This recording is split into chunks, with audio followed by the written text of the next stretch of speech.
میرا باس مجھے اپنے ساتھ رات گزارنے کے 3 کروڑ روپے دے رہا تھا، لیکن میں شادی شدہ تھی۔ مگر 3 کروڑ کا سن کر میری نیت بدل گئی اور پھر باس سے 4 دن کی مہلت مانگی اور سوچنے لگی، کیونکہ اتنی ساری رقم میں ساری زندگی میں بھی نہیں کما سکتی تھی۔ اس لیے میں نے باس کو ہاں بول دیا۔ مگر پہلی ہی رات میرے ہوش اڑ گئے جب مالک نے میرے ساتھ میں پوری رات سکون سے سو نہیں پائی تھی۔ آنکھیں بند کرتی تو نوٹوں کی گڈیاں نظر آنے لگتی، آنکھیں کھولتی تو وہی پرانا سا کمرہ اور چھت پر لگا پنکھا نظر آنے لگتا، جو پرانا اور خراب ہونے کی وجہ سے ہلکا ہلکا چل رہا تھا۔ میں ایک دم ہی اٹھ کر بیٹھ گئی۔ میرے بازو میں میرا پتی اس گرمی اور پسینے میں بے فکر ہو کر سو رہا تھا۔ کل تک تو میں بھی تھکان کے کارن گرمی میں بھی سو جایا کرتی تھی، لیکن آج میں نے جو سنا تھا اس نے میری نیند اڑا کے رکھ دی تھی۔ میں نے اپنے باس سے بس 4 دن کی مہلت مانگی تھی اور میں جب سے گھر واپس آئی تھی لگاتار سوچ رہی تھی کہ کیا کروں اور کیا نہ کروں۔ 3 کروڑ کوئی چھوٹی موٹی رقم تو نہیں تھی، بہت بڑی رقم تھی، لیکن اس رقم کے لیے جو چیز انہوں نے مانگی تھی وہ بھی چھوٹی نہیں تھی، کیونکہ میں ایک شادی شدہ عورت تھی۔ میں کیسے ان کے ساتھ یہ سب کر سکتی تھی؟ میں نے تو پہلے باس کی بات سنتے ہی انکار کر دیا تھا، لیکن اگلے ہی پل مجھے اپنی غریبی کا خیال آنے لگا، تو میں نے کہا مجھے 2 دن کی مہلت دے دو، میں سوچنے کے لیے وقت چاہیے تھا۔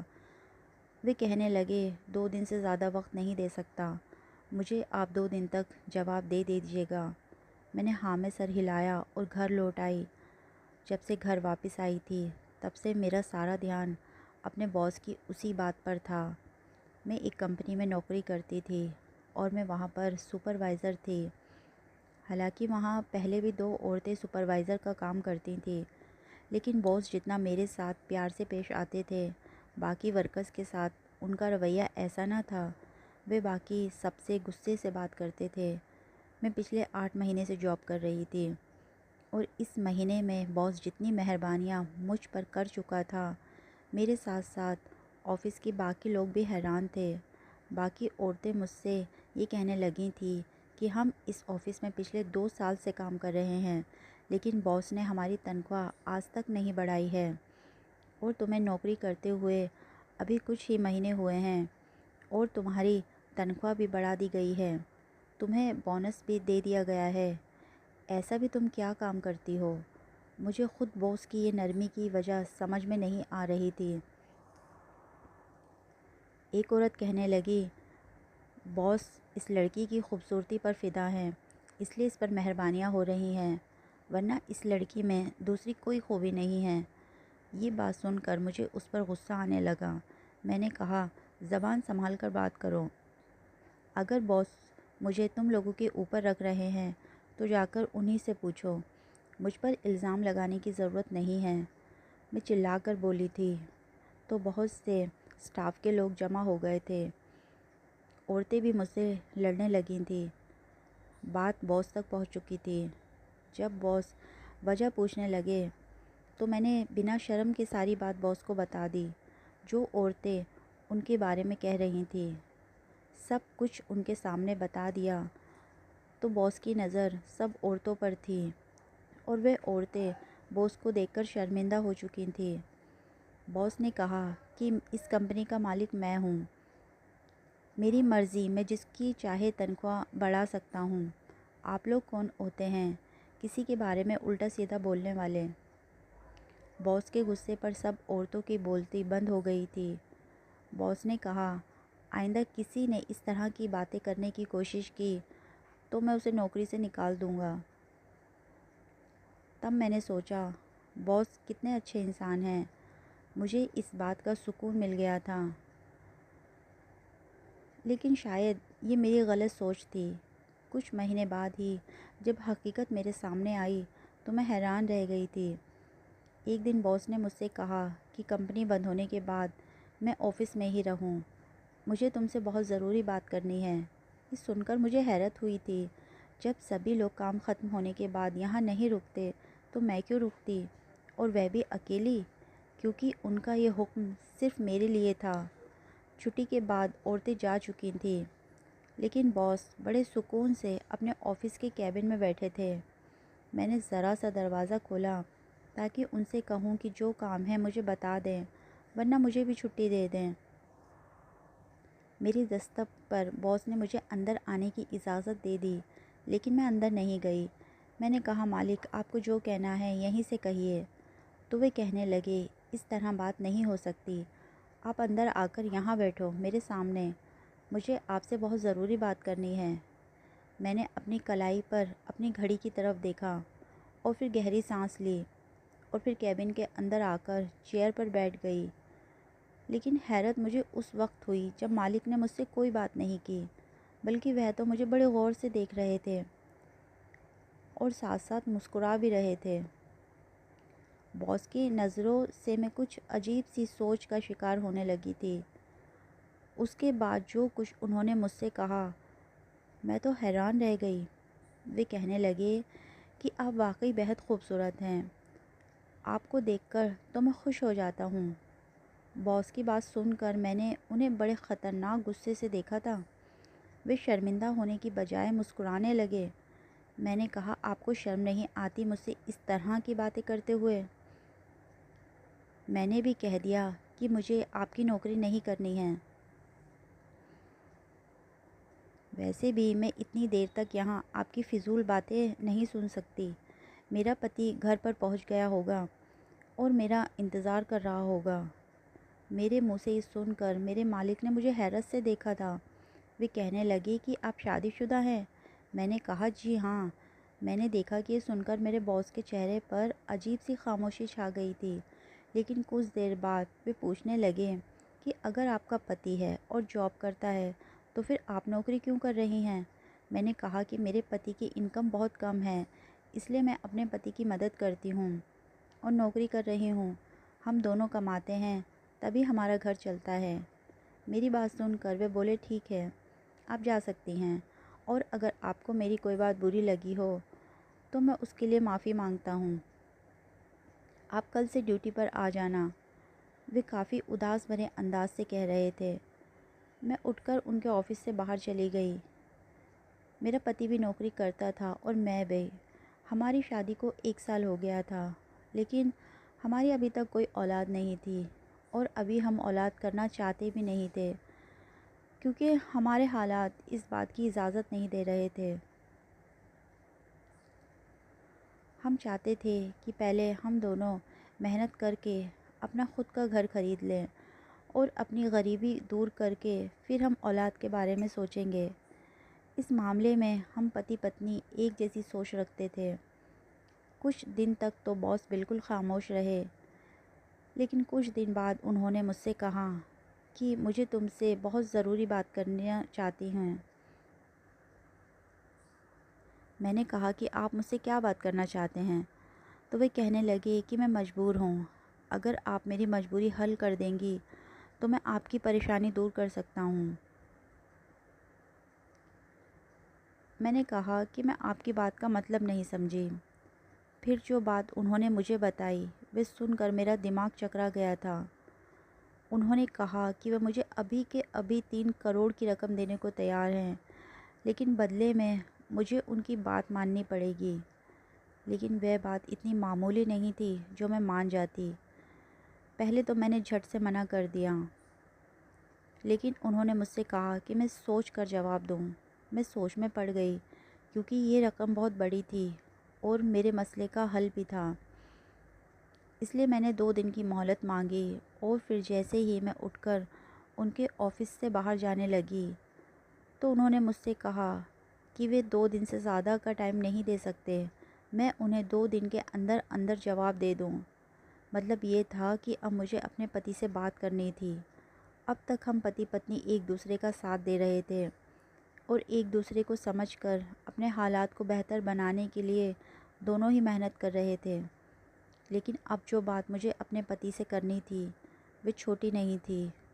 مجھے اس بات کا یقین تھا کہ وہ انکار کر دیں گے، لیکن کچھ امید بھی تھی کہ شاید مان جائیں اور مجھے سمجھنے کی کوشش کریں۔ اگر میرا پتی میری بات مان جاتا تو بس 1 سال کی بات تھی، اس کے بعد تو ہم مالا مال ہو جاتے، بڑی خوشحال زندگی جی سکتے تھے۔ لیکن وہ اتنی بھی عام بات نہیں تھی کہ میں اپنے پتی سے بے شرم ہو کر کہتی۔ مجھے تو یہ ڈر بھی تھا کہ وہ کہیں وہ میرے منہ پر تھپڑ ہی نہ مار دے، کیونکہ بات ان کی عزت پر جا کر لگتی تھی، اور کوئی بھی مرد اپنی عزت پر ایسی بات برداشت نہیں کر سکتا تھا۔ میری پوری رات اسی بے چینی میں گزری تھی۔ میں بس یہی سوچ رہی تھی کہ میں اپنے پتی سے کیسے بات کروں۔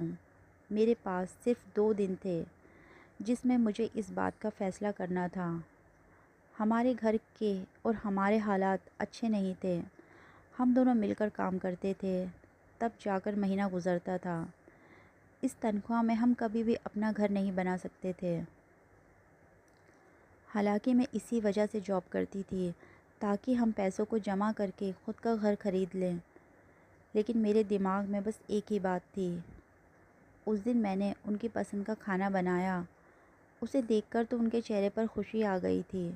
پھر کہنے لگے کہ یہ سب مت بنایا کرو، یہ بہت مہنگا پڑتا ہے، جانتی ہو نا ہمارے گھر کے حالات کیسے ہیں، یہی پیسے ہمارے 4 دن کا کھانا بنانے میں لگتے ہیں، تم نے ایک ہی دن میں اتنا سب کچھ اچھا کھانا بنا لیا ہے۔ میں نے کہا کہ کیا ہماری ساری زندگی یہی سوچتے رہیں گے کہ یہاں سے پیسے بچا لیں تو وہاں کام آئیں گے، کبھی یہ نہیں سوچ سکتے کہ ہم بنا سوچے سمجھے پیسہ خرچ کریں، جو چیز چاہے کھائیں، جو چیز چاہے خریدیں۔ میری بات سن کر وہ کہنے لگے، حالات تمہارے سامنے ہی ہیں، ہمارے نصیب میں عیش نہیں ہے۔ میں نے کہا کہ مجھے ایک کام ملا ہے، اگر تم میرا ساتھ دو تو ہم 1 سال میں کروڑ پتی ہو سکتے ہیں۔ میری بات سن کر وہ کھانا کھانا بھول گئے تھے۔ کہنے لگے کہ کیا کہا تم نے، ایسا کون سا کام مل گیا ہے تمہیں؟ میں نے ڈرتے ہوئے آہستہ سے ساری بات بتا دی۔ بڑی خاموشی سے انہوں نے میری بات سنی۔ کچھ دیر تک تو وہ کچھ نہیں بولے، سوچتے رہے، میری طرف غور سے دیکھ رہے تھے۔ میں ان کے جواب کے انتظار میں تھی، سمجھ نہیں پا رہی تھی کہ کیسے کہوں کیا نہ کہوں۔ پھر میں نے ہمت کر کے کہا کہ میں سوچ رہی ہوں کل جا کر باس کو انکار کر دوں۔ یہ بات سن کر انہوں نے میری طرف غور سے دیکھا اور کہنے لگے کہ تم نے مجھے بہت بڑے امتحان میں ڈال دیا ہے، لیکن جو رقم تمہارے باس نے کہی ہے وہ رقم اتنی زیادہ ہے کہ میں سمجھ نہیں پا رہا ہوں کہ تمہیں کیا جواب دوں۔ شاید وہ بھی میری طرح الجھن کا شکار ہو گئے تھے اور اسی پریشانی سے گزر رہے تھے، اس لیے نہ میں ہی سمجھ پا رہی تھی اور نہ ہی میرے پتی کو کچھ سمجھ میں آ رہا تھا کہ کیا کریں اور کیا نہ کریں۔ پھر انہوں نے کہا کہ ٹھیک ہے، تم اپنے مالک کی بات مان لو۔ اصل میں میرے باس نے مجھے یہ کہا تھا کہ وہ بے اولاد ہیں اور ان کی بیوی بانجھ ہے، اسے اولاد نہیں ہو سکتی، اور وہ اپنی بیوی کو چھوڑ نہیں سکتے کیونکہ سارا کاروبار اور دولت ان کی بیوی کے نام پر ہے۔ وہ کہنے لگے کہ اسے خوبصورت بچہ چاہیے، اور کیونکہ میں خوبصورت ہوں، مجھے دیکھ کر انہیں یہ خیال آیا تھا، اس لیے میں تم پر زیادہ مہربانیاں کر رہا تھا۔ اگر تم شادی شدہ نہ ہوتیں تو تم ہماری شادی کے بعد بچہ ہونے کے بعد طلاق نہ لیتیں، لیکن مجھے صرف اولاد کے لیے شادی کرنی ہے۔ اب تم شادی شدہ ہو تو مجھے اس بات کی فکر نہیں، اگر تمہارا پتی راضی ہو تو وہ تمہیں طلاق دے دے اور میں تم سے شادی کر لوں گا، جیسے ہی بچہ ہو جائے گا میں تمہیں طلاق دے دوں گا اور تمہارا پتی تم سے دوبارہ شادی کر لے گا، اور اس کام کے لیے میں تمہیں 3 کروڑ روپے دوں گا۔ 3 کروڑ ایک اچھی خاصی رقم تھی جس سے تم پتی پتنی کے حالات بہتر ہو سکتے تھے۔ یہ وہ بات تھی جو میرے باس نے مجھ سے کہی تھی۔ میرے پتی کو بھی کوئی اعتراض نہیں تھا، اس لیے اگلے ہی دن جا کر میں نے اپنے باس کو اپنے پتی کی رضامندی دے دی۔ پھر میرے پتی نے مجھے طلاق دے دی اور میرے باس نے مجھ سے شادی کر لی۔ شادی کرنے کے بعد باس مجھے اپنے گھر لے گئے۔ ان کی بیوی بے حد خوبصورت تھی، لیکن مجھے دیکھ کر اس کے چہرے پر غصے کے رنگ آ گئے تھے۔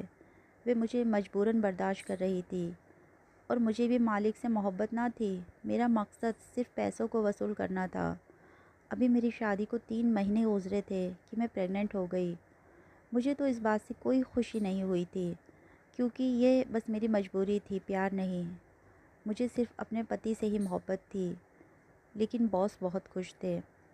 وہ میرا پہلے سے بھی زیادہ خیال رکھنے لگے تھے اور ان کی بیوی بھی بہت خوش تھی۔ وہ میرے کھانے پینے کا بہت خیال رکھتی تھی، کبھی مجھے جوس پلاتی، کبھی دودھ پلاتی اور میری دوائیاں مجھے وقت پر دیتی تھی۔ میں ایک ایک پل، ایک ایک دن، ایک ایک مہینہ گن کر گزار رہی تھی تاکہ جلد سے جلد بچہ ہو جائے اور میری جان چھوٹ جائے، مجھے جلدی سے پیسے ملیں اور میں اپنی زندگی اپنے پتی کے ساتھ ایسے ہی گزاروں اور اپنے پتی کے ساتھ بچہ پیدا کروں۔ جب بھی میں اپنے پتی کو فون کرتی، وہ بہت اداس ہو جاتے تھے، کہنے لگتے کہ میں تمہیں کہہ تو دیا تھا، لیکن مجھے اب احساس ہو رہا ہے کہ یہ کوئی معمولی سی بات نہیں تھی۔ میں ان سے کہتی کہ اب تو بہت کم وقت رہ گیا ہے، کیوں دل چھوٹا کر رہے ہو؟ بس کچھ مہینوں کی تو بات ہے، جیسے ہی بچہ ہو جائے گا باس مجھے طلاق دے دیں گے اور پھر میں تم سے شادی کر لوں گی اور ہماری زندگی کی تمام مشکلیں ختم ہو جائیں گی اور ہم بہت خوبصورت سا گھر خریدیں گے جس میں سارے عیش و آرام ہوں گے، اپنی گاڑی لے کر گھومیں گے۔ میری بات سن کر وہ فوراً فون بند کر دیتے تھے۔ میری آنکھوں میں تو جیسے خواب سجنے لگے تھے۔ جیسے جیسے وقت گزر رہا تھا میں یہی سوچ رہی تھی کہ 3 کروڑ مجھے کیسے خرچ کرنے ہیں۔ پھر وہ وقت بھی آ گیا، میرا انتظار بھی ختم ہو گیا۔ میں نے ایک بیٹے کو جنم دیا تھا، بچہ ہوتے ہی میں نے بچے کو مالک کے حوالے کر دیا تھا۔ میں اپنے پتی سے ملنے کے لیے بےتاب تھی، کیونکہ پچھلے کچھ دنوں سے میری ان سے بات نہیں ہوئی تھی۔ میں نے اپنے گھر جا کر دروازہ کھٹکھٹایا، لیکن میرے پتی نے دروازہ نہیں کھولا۔ میرے ہاتھ تھک گئے تھے، لیکن کسی نے بھی دروازہ نہیں کھولا۔ میں نے پڑوس والوں سے کہا کہ دروازہ توڑ دو۔ مجھے پتہ تھا کہ میرے پتی اس وقت گھر میں ہی ہوتے ہیں، کہیں جاتے نہیں ہیں، پھر وہ کیوں دروازہ نہیں کھول رہے تھے؟ میرا دل بہت گھبرا رہا تھا۔ پڑوسیوں نے جیسے ہی دروازہ توڑا تو میرے ہوش اڑ گئے۔ میرے پتی نیچے گرے پڑے ہوئے تھے۔ میں نے زور زور سے چلانا شروع کر دیا، لیکن بہت دیر ہو چکی تھی۔ وہ میرا غم برداشت نہیں کر پائے تھے اور اس دنیا سے چلے گئے تھے۔ میں نے روتے ہوئے 4-5 دن گزار دیے۔ میرے پاس کوئی اور راستہ نہیں بچا تھا سوائے اس کے کہ میں باس کے پاس واپس چلی جاتی اور ان سے کہتی کہ مجھے سہارا دیں، میں ان کے بچے کی ماں ہوں۔ لیکن جیسے ہی میں گھر پہنچی تو باس بہت خوش تھے، اپنی بیوی کو اپنے گلے سے لگا کر بچے کو گود میں اٹھا کر پیار کر رہے تھے۔ مجھے دیکھ کر مسکرانے لگے اور کہنے لگے، بہت جلدی تھی تمہیں اپنے پتی کے پاس جانے کی، ارے اپنے 3 کروڑ کا چیک تو لے جاتی جس کی خاطر تم نے یہ سب کیا تھا۔ انہوں نے جیب سے چیک نکالا اور میرے ہاتھ میں تھما دیا اور ایک پیپر بھی تھما دیا۔ کہنے لگے کہ یہ تمہارے طلاق کے پیپر ہیں، میں نے تمہیں طلاق دے دی ہے، تم جا سکتی ہو۔ یہ سن کر تو میرا سر چکرانے لگا تھا۔ پیسے تو آ گئے تھے، لیکن اب میں بے سہارا ہو گئی تھی، اکیلی رہ گئی تھی، جس کی خاطر میں نے اتنا بڑا قدم اٹھایا تھا۔ نہ تو وہ پتی ہی رہا اور نہ ہی میں باس کی بیوی ہی رہی۔ اس لالچ نے مجھ سے میرا سب کچھ چھین لیا تھا۔ اس لیے کہتے ہیں کہ انسان کو لالچ میں ایسا قدم تو کبھی بھی نہیں اٹھانا چاہیے۔ تو دوستو، یہ تھی ہماری آج کی سچی کہانی۔ آپ کو میری کہانی کیسی لگی کمنٹ باکس میں ضرور بتانا، اور اگر میرے چینل پر نئے ہیں تو میرے چینل کو سبسکرائب کرنا۔